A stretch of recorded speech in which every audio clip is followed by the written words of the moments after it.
अब जैसे ही ठाकुर जी 1 वर्ष के हुए तो भगवान का नामकरण संस्कार हुआ। श्री गर्गाचार्य जी महाराज नामकरण करने के लिए आए। गर्गाचार्य जी ने आकर के कहा, नंद बाबा कल का मुहूर्त अच्छा है, कल नामकरण कर देंगे, आज रात्रि विश्राम कर लेते हैं। बोले ठीक है। गर्गाचार्य जी बोले लेकिन एक दिक्कत है। यशोदा मैया बोली क्या? हम किसी के हाथ का बना भोजन नहीं करते, खुद बना के अपने ठाकुर जी को भोग लगा के तब पाते हैं। यशोदा मैया बोली अरे तो इसमें दिक्कत की क्या बात है, मैं आपको चूल्हा दे देती हूँ, आपको बर्तन दे देती हूँ, सारी सामग्री दे देती हूँ, आप बनाइए। गर्गाचार्य जी बोले जो जो कृपा दे दीजिए। यशोदा मैया ने सब सामग्री दी, गर्गाचार्य जी ने भोजन तैयार किया। अब बढ़िया एक पात्र में खीर बनाई, खीर में इलायची डाली, केसर डाला, मिश्री डाली, बढ़िया सुगंधित। आहा, जैसे ही गर्गाचार्य जी ने खीर बनाई, अपने शालिग्राम भगवान के सामने जैसे ही उसको सजाया तुलसी छोड़ करके। अब गर्गाचार्य जी का नियम था कि वो जब भोग धरते थे ना, उसके बाद 108 माला करते थे नेत्र बंद करके, और 108 माला होने पर तब भोग अनौसर करते थे। गर्गाचार्य जी ने भोग रखा और जैसे ही आंख बंद करके नाम जप करने लगे, अंदर आंगन में ठाकुर जी बलराम जी के साथ खेल रहे थे। अभी 1 वर्ष के हुए, थोड़े थोड़े चलते, तो ठाकुर जी बलराम जी के साथ खेल रहे थे। खेलते खेलते अचानक रुक गए। बोलना तो जानते नहीं, थोड़ा थोड़ा बोलते हैं। बलराम जी बोले का भयो? अच्छा, मनी मन में दोनों की बात होती है। ठाकुर जी बोले अरे भैया आज एक बहुत जोर को भगत आयो है, नामकरण करवे आयो हमारो। माने ऐसी जोर की खीर बनाई है, वहां में बढ़िया केसर डाली है, इलायची डाली है और मिश्री डाली है, बिल्कुल रबड़ी जैसी खीर है। मेरा तो मुंह में पानी आ रहा हो, खावे को मन कर रहा है। ताऊ जी बोले तो फिर रुको काई को, चलो जा, और बढ़िया लगे तो मुक्कू भी बुला लियो। ठाकुर जी बोले ठीक है। गुटमुन गुटमुन गुटमुन चल के ठाकुर जी जैसे तैसे मटक मटक के बाहर पहुंचे, और यहाँ गर्गाचार्य जी बैठे थे, नाम जप कर रहे थे। आगे उनके शालिग्राम भगवान के सामने खीर रखी थी। ठाकुर जी ने उठाई और गोद में रख करके और बढ़िया प्रेम से पान लगे, मुंह पे पूरे पे लगा लियो, नाक पे लग गई। छोटे छोटे हाथ हैं ठाकुर जी के, प्रेम से पा रहे हैं। गर्गाचार्य जी के जैसे ही भजन पूर्ण हुआ, माला नीचे रख के जय हो मेरे शालिक। खीर कहां गई?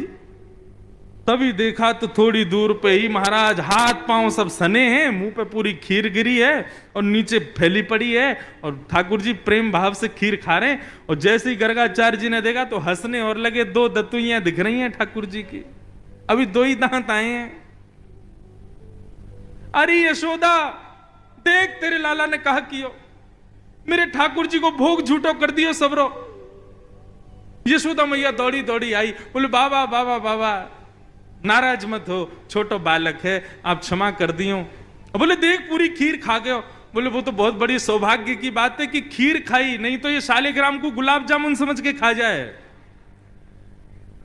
नंद बाबा तो अपने शालिग्राम भगवान छुपाते डोले, क्योंकि याकू ऐसा लगे ये खावे वाली वस्तु है। वो तो बाबा कृपा है कि आपके शालिग्राम ना खाए, यानी खीर ही खाइए। मैया ने लाल जी को उठाया, भीतर ले जा करके आंगन में छोड़ दिया। गर्गाचार्य जी ने फिर से खीर बनाई, ठाकुर जी से क्षमा मांगने लगे। बोले वो छोटा बालक है, नाथ क्षमा कर देना, आप भोग लगाओ। जैसी माला जपन लगे, ठाकुर जी फिर रुक गए भीतर। ताऊ दादा बोले लाला अब के कहा भयो? बोले भगत है तो बढ़िया, खीर भी बढ़िया बनावे, लेकिन मैया तो शिकायत कर दे हमारी। अच्छा लाला कोई बात ना, अब की बार और बढ़िया खीर बनाई है, तू जाके चख के आ। ठाकुर जी फिर से गए, गुटमुन गुटमुन गुटमुन चल करके गए, उठाई खीर का पात तो फिर से खाने लगे। गर्गाचार्य जी की जैसे ही माला पूरी हुई, देखा अब तो खड़े ही हो गए, नहीं रहना हमें यहाँ यशोदा, देख तेरो लाला फिर से हमारा भोग झूठो कर दिए सबरो। यशोदा मैया बोली क्षमा कर दो, मैं अपने बालक को किसी कमरा में बंद कर दूंगी, लेकिन आप नाराज मत हो।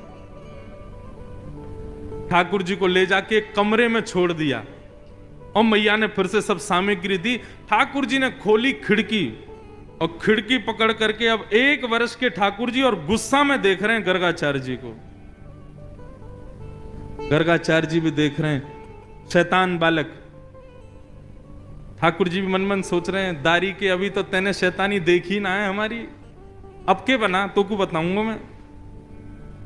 गर्गाचार्य जी ने भोग बनाया, तीसरी बार भोग रखा। ठाकुर जी क्षमा कर दियो, छोटो बालक है, अब की बार भोग लगाओ।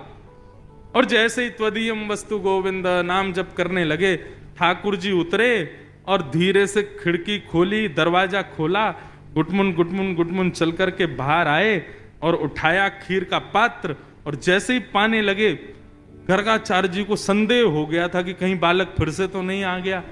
जैसे ही नेत्र खोल करके देखा तो नन्हे से गोपाल जी के ही 4 भुजा प्रकट हो गई। शंख चक्र गदा पद्म ठाकुर जी ने अपने भुजाओं में धारण कर लिया। चतुर्भुज नारायण के रूप में नन्हे से बालक के रूप में ही प्रकट हो गए।